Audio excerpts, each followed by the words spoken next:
Hello everyone, welcome to English classes by Anita. Students, today I am going to discuss about book exercise and question answer of lesson 4 Pathol from class 3 New Oxford Modern English. Today I will discuss about my lesson plan, what I made for this lesson and all the book exercise which is given in this lesson. So let's start. तो सबसे पहले मैंने इस lesson के लिए जो अपना lesson plan बनाया है वो ये है कि मैंने क्या क्या इस लेसन प्लान में आपको देने की कोशिश की है। तो सबसे पहला आप देख लीजिए कि मैंने कौन कौन सा कंटेंट इसमें लिया है। तो सबसे पहला जो हमारा कंटेंट हमेशा रहता है as usual, difficult words, word meanings, multiple choice questions, very short answered questions, short answered question, frame sentences and fine words जो आपके इस लेसन में दिया हुआ था। तो चलिए स्टार्ट करते हैं। हमेशा से एज यूजुअल मैं डिफ़िकल्ट वर्ड्स देती हूँ बच्चों को, ताकि उन्हें लेसन को कभी भी क्वेश्चन आंसर को लिखने में कोई दिक्कत ना हो, उनका वोकैबुलरी भी इन्हेंस हो। तो इसमें मैंने 10 डिफ़िकल्ट वर्ड्स दिया है। तो सबसे पहला जो मैंने दिया है वो ब्लेजिंग है, BLAZING, ब्लेजिंग। सेकेंड है शेल्टरिंग, SHELTERING, शेल्टरिंग। थर्ड है kindergarten, KINDER, kinder, GARTEN, garten, kindergarten. Number 4 है साइकिलिस्ट, CYCLIST, साइकिलिस्ट। नंबर 5 है कंपोस्ट, COMPOST, कंपोस्ट। नंबर 6 है डग, DUG, डग। 7 श्रब्स, SHRUBS, श्रब्स। नंबर 8 है इम्पटीड, EMPTIED, इम्पटीड। 9 है गैदर्ड, GATHERED, गैदर्ड। एंड 10 है traffic, TRAFFIC, traffic. तो ये हमारा रहा डिफ़िकल्ट वर्ड्स। अब हम डिस्कस करते हैं अपने वर्ड मीनिंग के बारे में जो कि हमने इस लेसन के लिए दिया है। तो सबसे पहला जो मैंने वर्ड दिया है वो है ब्लेजिंग, BLAZING। ब्लेजिंग मीन्स होता है शाइनिंग ब्राइटली एंड हॉट, यानी कि बहुत तेज़ी से चमकना, बहुत ब्राइटली मतलब बहुत ज़्यादा चमकदार, और गर्म, यानी कि जब गर्मी का मौसम होता है तो सन कैसा होता है, ब्लेजिंग करता है, यानी कि shining brightly and hot. Compost, a mixture of leaves and manure, यानी कि किसी भी चीज़ का मिश्रण, यानी कि पत्तियाँ, जो सड़ी गली पत्तियाँ होती हैं, और मैन्योर यानी कि गोबर की खाद, मतलब उसको सड़ाकर जो चीज़ बनती है, कंपोस्ट यानी कि खाद। फाइनली, एट लास्ट, यानी कि अंत में। गैपिंग, वाइड ओपन, यानी कि गैपिंग मतलब होता है एक खुला area, wide open, WIDE, wide, OPEN, open. On coming, coming nearer, मतलब ऑन कमिंग मतलब कि पास आता हुआ, कमिंग नियरर यानी कि क्लोज, कमिंग क्लोज। तो चलिए नेक्स्ट जो मेरा मैंने अपने लेसन प्लान में बनाया है वो है MCQ, यानी कि मल्टीपल चॉइस क्वेश्चन। तो चलिए, तो सबसे पहला जो क्वेश्चन मैंने दिया है, what was the sign said. ये क्वेश्चन जो MCQs है वो मैंने अपनी तरफ से बनाने की कोशिश की है, ताकि बच्चों को हम एग्ज़ाम में भी दे सकें और बच्चों को कुछ ज़्यादा क्वेश्चन हम कवर कर सकें, लेसन को कवर कर सकें। What was the sign said, यानी कि जो प्रिया ने रोड पर अपना साइन बोर्ड लगाया था, उस साइन पे क्या लिखा गया था, road closed, road open, road UP। तो सबसे पहले जो आप जानते हो कि उसने रोड क्लोज, यानी कि जो गैपिंग होल था उसको बंद करने के लिए उसने एक साइन बोर्ड लगाया, रोड क्लोज। नेक्स्ट है, how many accidents had taken place in 2 weeks, 2 हफ्ते में कितने एक्सीडेंट्स हुए। How many accidents had taken place in 2 weeks, यानी कि 2 हफ्ते में कितने एक्सीडेंट्स हुए थे, 10, 9 एंड 4। तो आपको पता है कि 9 एक्सीडेंट्स हो चुके थे 2 हफ्ते में। चलिए, what was the name of that garden, अब जो गार्डन का नाम था वो क्या था। तो Ram's garden, Priya's garden and Priya's road. तो ये जो आंसर है हमारा है वो प्रियाज गार्डन, यानी कि प्रिया का गार्डन था, क्योंकि प्रिया ने लगाया था इसलिए प्रिया का गार्डन था। अब चलते हैं वेरी शॉर्ट आंसर क्वेश्चन पे डिस्कस करते हैं। तो वेरी शॉर्ट मतलब 1 लाइनर आंसर आप कह सकते हो। Who was fixing the wheel of the car, यानी कि कार में जो सबसे पहला जो प्रिया ने अपने उसमें डायरी में डिस्क्रिप्शन दिया था, वो को बताती है कि कार को में जो व्हील था, यानी कि कार का जो पहिया था वो कौन फिक्स कर रहा था। The driver and the man was fixing the wheel of the car, यानी कि कार में जो व्हील था उसको सेट कर रहे थे एक आदमी और उसका ड्राइवर। सेकेंड क्वेश्चन है which words are use to describe the pothole, यानी कौन सा वर्ड यूज़ किया गया है पाथोल को डिस्क्राइब करने के लिए। पाथोल का मतलब होता है सड़क पे जो होल होता है, आप देखते हो गड्ढे वगैरह, उसी को पाथोल कहते हैं। लेकिन बुक में इसको कौन कौन से वर्ड यूज़ किए गए थे इसको डिस्क्राइब करने के लिए, तो आप कह सकते हो the words use to describe the pothole are big, gaping mouth, waited darkly. तो इसमें पाथोल को डिस्क्राइब करने के लिए सबसे पहला जो था बिग यानी कि बड़ा, गैपिंग माउथ यानी कि खुला हुआ मुंह, वेटेड डार्कली यानी कि इंतज़ार करता हुआ अंधेरा। ये सारे वर्ड्स उस पाथोल को डिस्क्राइब करने के लिए यूज़ किए गए थे। नेक्स्ट क्वेश्चन है what had happen to the car that Priya saw from her window. तो जो what had happen to the car यानी कि कार के साथ क्या हुआ था जो प्रिया अपने खिड़की से देख रही थी। आंसर है the car was stuck in the pothole. तो प्रिया ने देखा कि जो कार थी वो पाथोल में यानी कि गड्ढे में फंस गई थी। क्वेश्चन नंबर 4 है where did Priya place the 3 signs. Priya ने 3 जो साइंस थे, साइन बोर्ड थे जो उसने अपने नोटिस बोर्ड थे उस लगाए थे, वो कहाँ लगाए उसने जो लिखे थे। Priya place 2 road closed signs and 1 sign place into soil. Priya place 2 road close यानी कि 2 साइन बोर्ड्स उसने रोड क्लोज्ड का लगाया था, एक इस तरफ और एक दूसरी तरफ, and 1 sign place into soil, और एक साइन उसने सॉइल यानी कि मिट्टी में लगाया था। अब चलिए हम लोग डिस्कस करते हैं शॉर्ट आंसर क्वेश्चन से के बारे में। तो शॉर्ट आंसर क्वेश्चन वो होता है जो हमने 1 लाइन 2 लाइनर का जो आंसर होता है तो उसको हम शॉर्ट आंसर में इसको प्लेस कर देते हैं। तो जो सबसे पहला शॉर्ट आंसर क्वेश्चन मैंने दिया है वो है when did a traffic jam occur and why. Traffic जाम कब होता है और क्यों होता है। A traffic jam occurred when the road was blocked by cart because of the pothole on the road. A traffic jam occurred, ये traffic jam तब हुआ जब रोड पे एक रोड ब्लॉक हो गई थी एक कार्ट से, एक घोड़ा गाड़ी से जिसको कहते हैं या बैलगाड़ी भी कह सकते हैं, तो उसकी वजह से फंस गया था, ठेले की वजह से फंस गया था because of the pothole on the road, क्योंकि वो पाथोल में यानी कि रोड के गड्ढे में वो फंस गया था। नेक्स्ट क्वेश्चन है what made Priya take action to fill the pothole. जो प्रिया थी उसने उस पाथोल को फिल करने के लिए मतलब कौन सा व्हाट मेड मतलब क्या ऐसी चीज़ थी जो प्रिया मोटिवेट हुई या प्रिया मजबूर हुई इस पाथोल को फिल करने के लिए। तो प्रिया could not bear to see accidents occurring any more because of the pothole। तो प्रिया could not bear मतलब प्रिया जो थी अब बर्दाश्त नहीं कर पा रही थी कि अब और भी एक्सीडेंट हो इस पाथोल की वजह से, यानी कि उस पाथोल गड्ढे की वजह से बार बार एक्सीडेंट होता हुआ देख रही थी, तो वो नहीं चाहती थी कि अब और भी कोई एक्सीडेंट इस गड्ढे की वजह से हो, पाथोल की वजह से हो। नेक्स्ट क्वेश्चन है which things did Priya collect together. कौन कौन सी चीज़ जो प्रिया है वो एक साथ कलेक्ट करती है। तो प्रिया कलेक्टेड यानी कि जब पाथोल को फिल करने के लिए वो जाती है तो कौन कौन सा चीज़ वो कलेक्ट करके लेकर जाती है।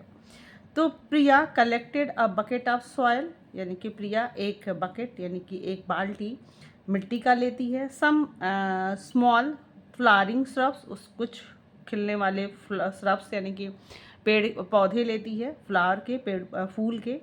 अ watering can filled with water एक वाटरिंग केन यानी कि पानी वाला वाटर का केन लेती है जो कि पानी से भरा हुआ होता है। अ बैग ऑफ कंपोस्ट और एक खाद का बोरा लेती है, बैग लेती है। 3 लेंथ ऑफ वुड्स 3 लकड़ी के टुकड़े लेती है एंड सम बोर्ड पिल्स और कुछ बोर्ड पिल्स लेती है, लकड़ी के टुकड़े और बोर्ड पिल्स लेती है ताकि वो नोटिस लगा सके। अब हमने इसके लिए कुछ फ्रेम सेंटेंसेस भी बनाए हैं इस लेसन के लिए, तो चलिए उसके बारे में भी बात करते हैं। तो सबसे पहले इस लेसन के लिए जो फ्रेम सेंटेंसेस है पाथोल को आप अपने वर्ड्स को आप जानते हो कि पाथोल में होता है गड्ढा, इसके लिए आपको सेंटेंस अपने मन से बनाना है। तो while driving mind the pothole यानी कि जब आप ड्राइविंग करते हो तो पाथोल को ध्यान से देखो यानी कि रोड के गड्ढों को ध्यान से देखो।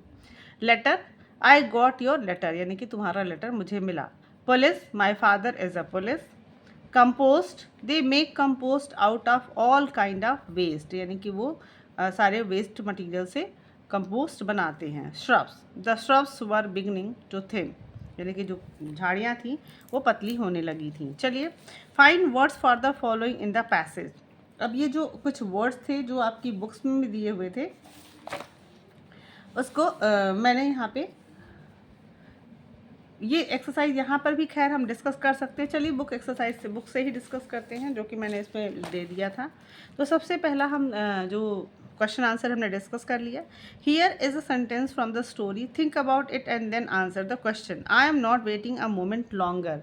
ये जो वर्ड सेंटेंस है वो आपके लेसन से आप उसे दिया गया है। अब आप बताओ कि इसको किसने कहा। Who said these words and when. I am not waiting a moment longer, किसने ये शब्द कहा, किसने ये सेंटेंस कहा। तो आपको अच्छे से पता है कि प्रिया ने कहा था। Priya said these words after she had waited for 3 weeks, मतलब 3 हफ्तों तक वो लगातार मैसेज करती रही अथॉरिटीज़ को और वेट करती रही एक्सीडेंट के लिए कि मतलब वो लोग कुछ करेंगे, लेकिन 3 हफ्तों तक के इंतज़ार के बाद वो कहती है कि अब मैं ज़्यादा इंतज़ार नहीं कर सकती।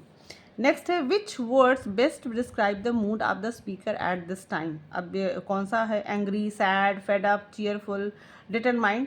तो आप जान सकते हो कि वो प्रिया फेड अप भी हो सकता, अगर आप चाहें तो फेड अप भी कर सकते हो, एंग्री भी कर सकते हो। वो नाराज़ होती है क्योंकि अथॉरिटी कुछ कर नहीं रहा था और बार बार एक्सीडेंट्स हो रहे थे।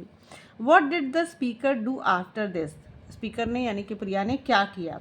She would require to turn pothole into garden, मतलब कि उसे ज़रूरत थी कि उस पाथ होल को गार्डन में बदल दे। उसने क्या किया, पाथ होल को गार्डन में चेंज कर दिया था। Did the speaker actions have any effect. Priya ने जो ये काम किया उसका क्या असर हुआ। Yes, driver drove around in carefully, मतलब कि जब उन्होंने गड्ढे को मिट्टी से भरा हुआ उस पर सरप्स लगा हुआ देखा तो उन्होंने जो ड्राइवर थे वो राउंड कार को अपने राउंड घुमाते हुए यानी कि उसके साइड से अवॉइड करते हुए निकल जाते हैं। चलिए अब यहाँ पे देखते हैं वर्किंग विथ वर्ड्स देख लेते हैं। यहाँ पे हम find words for the following in the passage. Find words for the following in the passage. अब यहाँ पे आपको लेसन में कुछ चीज़ें दी हैं, आपको पैसेज से उसके लिए स्पेशल वर्ड्स निकालने हैं। A channel at the edge of a street, यानी कि स्ट्रीट यानी कि सड़क के किनारे जो एक चैनल बना होता है उसको हम क्या कहते हैं, तो वो गटर कहा जाता है, GUTTER गटर। नंबर बी है a class or school for very young children, है कि एकदम बहुत सबसे छोटे बच्चे के लिए जो स्कूल होता है या क्लास होता है उस स्कूल का क्या नाम होता है, तो उसको हम किंडर गार्टन कहते हैं, KINDER kinder, JARTEN garten. A mixture of leaves and manure, अभी हमने लेसन में क्वेश्चन आंसर में ही पढ़ा था कि जब पत्तियों और मैन्योर यानी कि गोबर को पत्तियों को सड़ाकर उसका मिश्रण तैयार किया जाता है उसको कंपोस्ट कहा जाता है यानी कि खाद कहा जाता है। अ स्मॉल वुडी प्लांट, यानी कि छोटे छोटे लकड़ी के जो प्लांट्स होते हैं उसको हम क्या कहते हैं, उसको श्रब्स कहते हैं। The outer or topmost part of something, किसी भी चीज़ का आउटर यानी कि बाहरी हिस्सा या सबसे ऊपरी हिस्सा उसको हम क्या कहते हैं, mouth, MOUTH mouth. And unexpected and undesirable event, यानी कि कोई भी ऐसी चीज़ जिसकी उम्मीद ना हो, जिसका हम लोग कभी डिज़ायरेबल जिसकी इच्छा भी नहीं करते हैं उसको हम कहते हैं एक्सीडेंट। तो स्टूडेंट्स मैंने आपसे सारी बुक एक्सरसाइज आपसे डिस्कस कर ली। नेक्स्ट जो हमारा क्वेश्चन है यहाँ पे प्रीपोजिशन आप जानते हो, word which show the position of noun और प्रोनाउन, यानी कि नाउन या प्रोनाउन की स्थिति बताने वाले को, उसकी पोजीशन बताने वाले को हम प्रीपोजिशन कहते हैं। तो प्रीपोजिशन यहाँ पे जो क्वेश्चन है, अ preposition shows the position between one noun and another. A preposition shows the position between one noun and another, यानी कि कोई भी प्रीपोजिशन उसको कहते हैं जो नाउन और दूसरे नाउन के बीच का जो पोजीशन स्थिति बताता है उसको हम प्रीपोजिशन कहते हैं। चलिए, underline the prepositions in the following, यानी इस जो सेंटेंस दिया है उसमें प्रीपोजिशन वर्ड्स कौन सा है उसे अंडरलाइन करना है।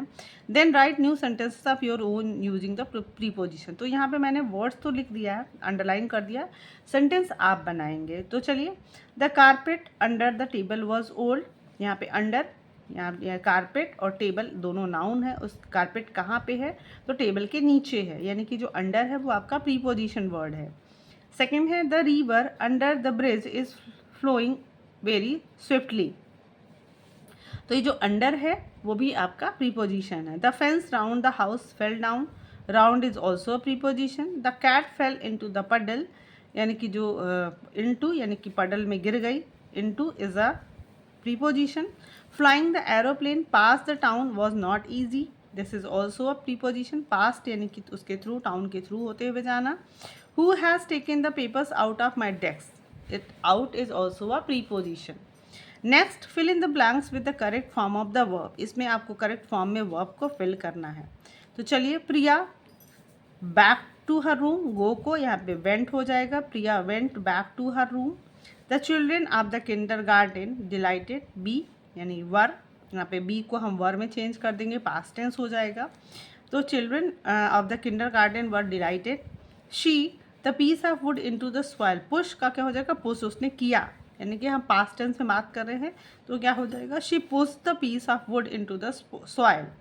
प्रिया इट ऑल टुगेदर, मिक्स का हो जाएगा mixed, Priya mixed it all together, यानी कि प्रिया ने सबको एक साथ मिलाया। Car drove carefully round the garden, drive का ड्रोव कर दिया हमने। She found 3 lengths of wood, find को फाउंड कर देंगे, she found 3 lengths of wood, उसको 3 फाइंड मतलब पाना, फाउंड मतलब पाया।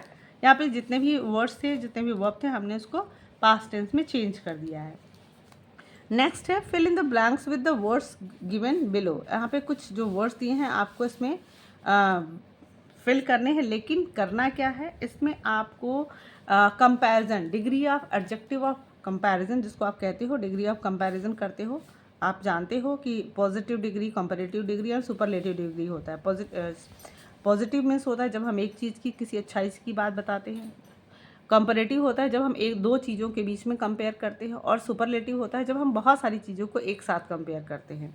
यहाँ पे आपको कंपैरेटिव डिग्री है, तो यहाँ पे चलिए देखते हैं। She is prettier than I am, she is prettier than I am, he is taller than his son, this torch is brighter than yours, his house is smaller than mine, a bag is cheaper than a suitcase. तो आप यहाँ पे देख सकते हो कि यहाँ पे सारा जो भी वर्ड यूज़ किया गया था, डिग्री ऑफ कंपैरिजन यूज़ किया गया था, वो कंपैरेटिव डिग्री यूज़ किया गया है। इसका मतलब जब भी हम दो चीज़ों के बीच में कंपेयर करते हैं तो हमारा कंपैरेटिव डिग्री होता है। तो स्टूडेंट्स, आई होप आपको ये लेसन, जो भी मैंने लेसन प्लान आपसे डिस्कस किया और क्वेश्चन आंसर डिस्कस किया, आपके लिए बहुत ही फ्रूटफुल रहा होगा, अच्छा आपको पसंद आया होगा। So if you like the explanation, do share with others, and very thank you for watching.